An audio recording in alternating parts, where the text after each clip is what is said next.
Jadi di sini saya akan menjelaskan tentang sejarah filsafat abad pertengahan.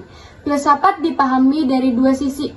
Yang pertama, sebagai disiplin ilmu yang memiliki karakter sama seperti cabang filsafat lainnya. Yang kedua, sebagai dasar filosofis proses ilmiah, karena filsafat menjadi landasan berpikir bagi sains. Sains tidak lahir secara tiba-tiba, tetapi berkembang bertahap sejak peradaban Yunani. Perkembangan sains selalu berkaitan dengan perkembangan filsafat. Sains muncul dari filsafat dan kemajuan sains memperkuat posisi filsafat. Di perguruan tinggi modern, filsafat dipelajari karena memberi dasar pengetahuan tentang kebenaran, nilai, serta hakikat hidup. Pada masa Yunani, filsafat mencakup seluruh pengetahuan teoritis, tradisi rasionalisme Plato, Aristoteles, dan para filosof lainnya. Mengubah pola pikir di dunia menjadi dari mitos menjadi penalaran atau logos. Namun setelah wafatnya Aristoteles, pemikiran Yunani bergeser menjadi praksis dan mistis. Runtuhnya Romawi membawa perubahan filsafat harus tunduk pada agama Kristen. Gereja mendominasi ilmu pengetahuan sehingga perkembangan ilmu terkukung oleh doktrin. Hal ini berbeda dengan tradisi Islam yang menempatkan hubungan wahyu dan ilmu dalam bentuk pendekatan psikologi sosial, bukan histori setril, sehingga lebih fleksibel menerima sains. Pengikut Kristen fanatik menolak rasionalisme Yunani dan menganggap pencarian ilmu sebagai pragerisme. Pengetahuan Yunani ditolak dan perpustakaan besar Iskandaria dibakar. Hypatia, seorang ilmuwan perempuan yang membela ilmu pengetahuan, dibunuh oleh sekelompok gereja. Meski demikian masih ada beberapa tokoh yang mempertahankan tradisi filsafat. Antara lain yang pertama, Agustinus atau Agustin. Ia menolak skeptisisme, yaitu jika seseorang berpikir, ia pasti ada. Dan dalam antropologi, manusia adalah makhluk jasmani sekaligus rohani. Terdapat konflik antara keduanya. Tugas manusia adalah menundukkan jasmani kepada rohani.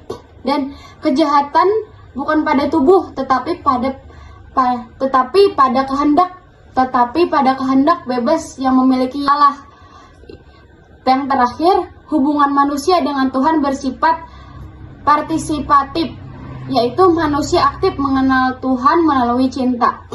Tokoh yang kedua yaitu Thomas Aquinas, mengembangkan filsuf Aristoteles secara mendalam. Jadi ia mengembangkan filsafat yang dibuat oleh Aristoteles secara mendalam, yaitu Tuhan menciptakan segala sesuatu. Tuhan menciptakan segala sesuatu dari ketiadaan, dan penciptaan itu berlangsung terus-menerus sebagai pemeliharaan. Terus segala ciptaan ikut serta dalam kebaikan Tuhan. Ia berusaha menyelaraskan bahwa Kristen dan rasionalisme Yunani, sehingga pemikiran filosofis dapat diterima dalam teknologi Kristen. Jadi kesimpulannya, filsafat merupakan akar dari sains. Meskipun sempat mengalami penolakan keras pada masa kegelapan Kristen, tradisi filsafat tetap bertahan dan mempengaruhi perkembangan pemikiran di dunia, terlebih di dunia barat maupun di dunia Islam. Tokoh-tokoh seperti Agustin dan Thomas Aquinas berjasa. Tokoh-tokoh seperti Agustin dan Thomas Aquinas berjasa menghidupkan kembali pemikiran rasional, sehingga membuka jalan bagi bangkitnya ilmu pengetahuan di masa berikutnya. Di sini saya akan menjelaskan ciri-ciri utama filsafat pada abad pertengahan. Filsafat pada abad pertengahan memiliki 3 ciri utama, yaitu agama sebagai basis utama kebenaran. Filsafat pada periode ini berpegangan pada ajaran bahwa wahyu Tuhanlah yang merupakan kebenaran sejati. Hal ini kontras dengan pandangan Yunani kuno yang menyatakan kebenaran dapat dicapai oleh kemampuan akal. Sikap terhadap pemikiran Yunani kuno. Kedua, sikap terhadap pemikiran Yunani kuno. Pemikiran Yunani kuno terdapat 2 golongan, yaitu golongan penolak. Golongan penolak yaitu golongan yang menganggap pemikiran Yunani sebagai pemikiran orang kafir karena tidak mengakui wahyu. Yang kedua, ada golongan pemanfaat. Tokoh seperti Agustinus tidak menolak akal sepenuhnya, tetapi menentang aliran skeptisme atau aliran yang meragukan kebenaran. Menurut Agustinus, skeptisme justru merupakan bukti bahwa ada kebenaran.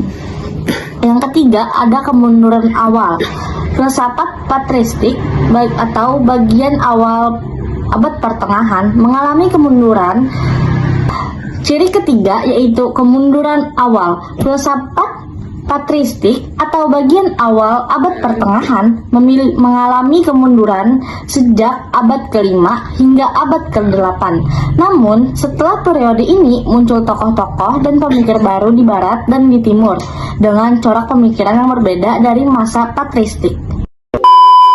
Halo semuanya, perkenalkan saya Delia Ananda dari kelas 1A ingin mempresentasikan tugas pengantar filsafat yang bertema periode filsafat pada abad pertengahan.